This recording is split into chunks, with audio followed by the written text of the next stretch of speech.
बैतरणी और सालंदी नदी में कमुछि जलस्तर किंतु तलिया अंचल समस्या बढ़िबार लागिछि।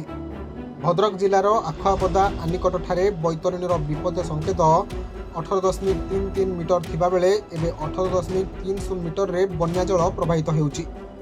समान भावे सालंदी नदीर राजघाट ठारे विपद संकेत 17 फुट रहितबा बेले जलस्तर 15.30 फुट रहिछि।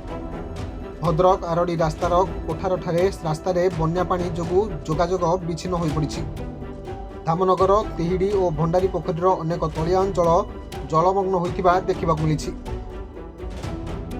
देखंतु बैतरणी आनंदपुर एवं आखुआपदार डेंजर लेवल तले अच्छी एक कथा सत्य, किंतु आमे वर्तमान जो जगार छिड़ा होती यहाँ हूँ भद्रक आखंडमणि 35 नंबर जातीय राजपथर कोठार छक।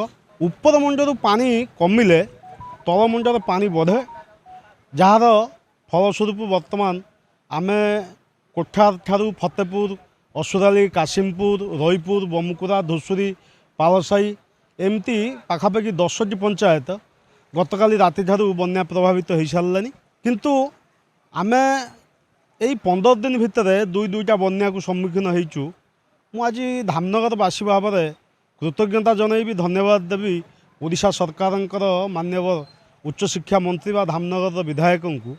सी गतकाली तांकर लंबा गस्त थिला, बलांगीर गस्त को काटछाँट करी सी धामनगर बन्या विपन्न पाखे पहुँची बन्या मुकाबिला प्रस्तुति बैठक नहीं। मुझे कथाटी ये कहली तांकर धामनगरवासी प्रति केते चिंता अच्छी, केमिति बन्यारू से सुरक्षित रे, जो कि रातिर द्वारा गठित एक स्वेच्छासेवी टीम को से सजग रखिंट। जार फलस्वरूप आम समस्ते आज मंत्री निर्देश में कोठार छक बन्या स्थिति निरीक्षण करुँ। किसी समय पर मंत्री अंचल को आसवे, बन्यार मुकाबिला आम प्रस्तुत अच्छु। जय जगन्नाथ। आम घर बेतरा कालकाटारू आम आसलु आरडी पानी दवापाई। ये अवस्था देखिकी भाई आमर परिचित भाई जहाँ सी रिक्वेस्ट करुँच जाओ नहीं बोली, तथापि बाबा इच्छा देखा जाऊ जाऊँ। पुलिस प्रशासन सरकार साहाय्य नहीं जमी जीवु आ चेष्टा करुँ।